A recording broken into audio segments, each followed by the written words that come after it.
नमस्कार। आज हम एक काफ़ी गंभीर मामला देख रहे हैं। ये गुजरात के भरूच जिले के पाडल गांव से जुड़ा है। मामला है गांव की चारागाह जमीन का, जिसे गौचर भी कहते हैं, और उस पर कथित तौर पर कुछ अवैध खनन पट्टे दे दिए गए हैं। हमारे पास इसको समझने के लिए दो मुख्य स्रोत हैं। एक तो है डॉक्टर भाविन कुमार शांतिलाल वसावा का एक शिकायती पत्र। ये 1 जुलाई 2025 का है और कई सरकारी विभागों को भेजा गया है जी। और दूसरा सुप्रीम कोर्ट का एक बहुत ही महत्वपूर्ण फैसला है, जगपाल सिंह बनाम पंजाब राज्य 2011 का। उसके कुछ अंश हम देखेंगे। तो आज हम कोशिश करेंगे कि इस शिकायत के मुख्य मुद्दे क्या है वो समझे, इसके पीछे का कानूनी आधार क्या है, और ये जो गांव की साझी जमीनें होती हैं उनको बचाना क्यों इतना जरूरी है। चलिए शुरू करते हैं। तो ये जो शिकायती पत्र है ये असल में एक जरूरी रिमाइंडर जैसा है। डॉक्टर वसावा ने इसे भूविज्ञान और खनन विभाग के कमिश्नर, भरूच के कलेक्टर साहब और भी कई संबंधित अफसरों को भेजा है। असल मुद्दा क्या है?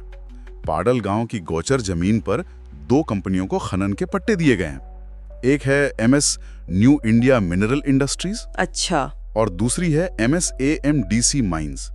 ये कई सर्वे नंबरों पर दिए गए हैं जिनका जिक्र पत्र में है। और बात यह है कि ये कोई नई बात नहीं है। सही। शिकायत करने वाले तो 2017 से ही लगे हुए हैं। अभी हाल में 30 जून 2025 को वो जो जिला स्तर का स्वागत कार्यक्रम होता है उसमें भी ये मुद्दा उठाया गया था। जी, यानी लगातार कोशिशें जारी हैं। बिल्कुल। और सबसे खास बात ये कि पाडल गांव की ग्राम सभा ने भी अप्रैल 2022 में ही एक प्रस्ताव पास किया था। अच्छा, क्या था उसमें? उन्होंने साफ तौर पर इन खनन पट्टों को नामंजूर कर दिया था। ये तो बहुत अहम है। ग्राम सभा की मर्जी के खिलाफ। हाँ, तो मांगे भी सीधी हैं कि ये पट्टे फौरन रद्द किए जाएं, गोचर जमीन को उसकी पुरानी हालत में लाया जाए और जिन कंपनियों को ये पट्टे मिले उन पर कानूनी कार्रवाई हो। बिल्कुल। साथ ही पर्यावरण को जो नुकसान हुआ है उसका आकलन करके मुआवजा वसूला जाए और जो भी कोर्ट के आदेश हैं उनका सख्ती से पालन हो। एक और दिलचस्प बात है, गुजरात की जो CEIA है, मतलब state environment impact assessment authority, हाँ, पर्यावरण मंजूरी वाली संस्था। हाँ, उन्होंने भी पहले कहा था कि भाई इन पट्टों की जांच करो, अगर गड़बड़ है तो रद्द करो, पर ऐसा लगता है कि कोई खास कार्रवाई हुई नहीं। ये अक्सर देखने को मिलता है। निर्देश तो आ जाते हैं पर अमल। वही। और ये भी याद रखना जरूरी है कि ये पूरा इलाका संविधान की 5वीं अनुसूची यानी शेड्यूल 5 में आता है। हाँ, ये बहुत महत्वपूर्ण है। जिसका मतलब है कि यहाँ आदिवासी समुदायों और उनकी जमीनों के लिए तो और भी कड़े सुरक्षा नियम लागू होते हैं। बिल्कुल। और यहीं पर कानून की बात आती है जो समझना बहुत जरूरी है। देखिए, गौचर जमीन जो होती है वो पारंपरिक रूप से गांव की साझी संपत्ति है। हाँ, नाम से ही जाहिर है। जी, मुख्य रूप से पशुओं के चरने के लिए। ये गांव के लिए एक बुनियादी जरूरत है।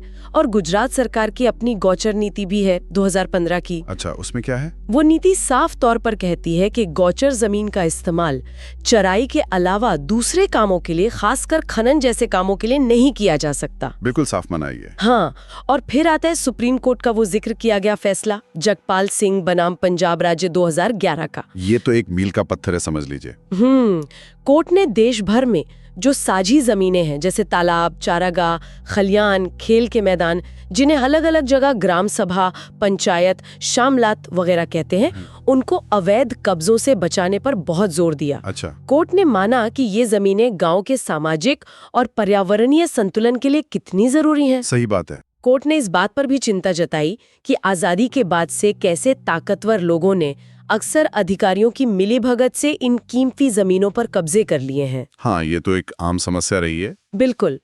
उस खास केस में तो गांव के तालाब को भरकर उस पर कुछ बना दिया गया था। सुप्रीम कोर्ट ने न सिर्फ वो निर्माण हटाने का आदेश दिया, बल्कि जमीन वापस ग्राम पंचायत को सौंपने को कहा। तो फिर पाडल गांव वाले ये खनन पट्टे, ये तो उस श्रेणी में नहीं आते होंगे जिसकी सुप्रीम कोर्ट ने छूट दी हो। बिल्कुल सही पकड़ा आपने। सुप्रीम कोर्ट ने बहुत साफ कहा था कि ऐसे अवैध कब्जों को नियमित नहीं किया जाना चाहिए। छूट सिर्फ बहुत ही असाधारण मामलों में दी जा सकती है।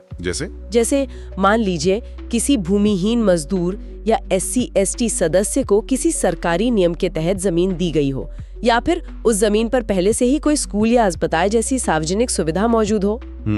ये खनन पट्टे तो साफ तौर पर इस दायरे से बाहर हैं। कोर्ट ने यह भी कहा था कि साझी जमीन को निजी कंपनियों या व्यक्तियों को देना ही गैर कानूनी है। अच्छा। और सभी राज्य सरकारों को निर्देश दिया था कि ऐसी जमीनों से कब्जे हटाने के लिए एक योजना बनाए।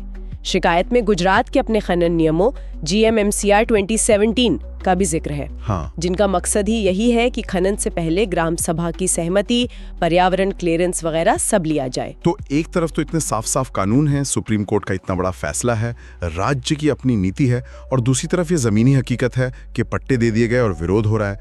यहीं पर मामला थोड़ा उलझ जाता है ना। बिल्कुल, ये सिर्फ पाडल गांव की कहानी नहीं लगती, ये उस बड़े टकराव को दिखाती है जो अक्सर विकास, संसाधनों के खनन और स्थानीय समुदायों के अधिकारों और पर्यावरण की सुरक्षा के बीच होता है, खासकर शेड्यूल भी जैसे इलाकों में। जी। यहाँ दिलचस्प बात यह है कि सुप्रीम कोर्ट के इतने कड़े निर्देश और राज्य की अपनी नीतियों के बावजूद उन्हें जमीन पर लागू करवाने में क्या दिक्कतें आती हैं, ये सवाल खड़ा होता है। हाँ, और जैसे आपने कहा, शिकायतकर्ता सालों से लगे हुए हैं, ग्राम सभा ने भी विरोध किया है, SCIA ने भी निर्देश दिए, फिर भी कार्रवाई में इतनी देरी क्यों? ये अपने आप में एक बड़ा सवाल है। सही। और शिकायत की कॉपी देखिए कहाँ-कहाँ भेजी गई है। राष्ट्रपति, प्रधानमंत्री, कई मंत्रालय, अदालतें। ये दिखाता है कि शिकायतकर्ता इसे कितना गंभीर मान रहे हैं। जाहिर है, अगर हम इसे बड़ी तस्वीर में देखें तो ये उस चुनौती की तरफ इशारा करता है जिसे सुप्रीम कोर्ट ने पहचाना था कि हम अपने गांवों के जीवन और पर्यावरण के लिए जरूरी इन साझी जमीनों को कैसे बचा पाएंगे। ये एक राष्ट्रव्यापी मुद्दा है। तो कुल मिलाकर अगर हम इसे समेटें तो इसका मतलब क्या निकलता है? सीधे शब्दों में कहें तो ये एक संरक्षित चारागाह जमीन पर कथित रूप से अवैध खनन का मामला है। हाँ, जिसके खिलाफ न सिर्फ विशिष्ट कानून है, बल्कि सुप्रीम कोर्ट का एक बहुत मजबूत फैसला भी मौजूद है। बिल्कुल। और ये एक बहुत अहम सवाल खड़ा करता है कि जब कानूनी स्थिति इतनी साफ है, सुप्रीम कोर्ट के निर्देश इतने स्पष्ट हैं, तो वो कौन से कारण हैं, कौन सी व्यवस्थागत कमजोरियां हैं जो ऐसी स्थितियों को बने रहने देती हैं या पनपने देती हैं? ये जमीनी स्तर पर पर्यावरण कानूनों और सामुदायिक भूमि अधिकारों को लागू करने की हमारी क्षमता के बारे में क्या बताता है? ये वाकई में सोचने वाली बात है।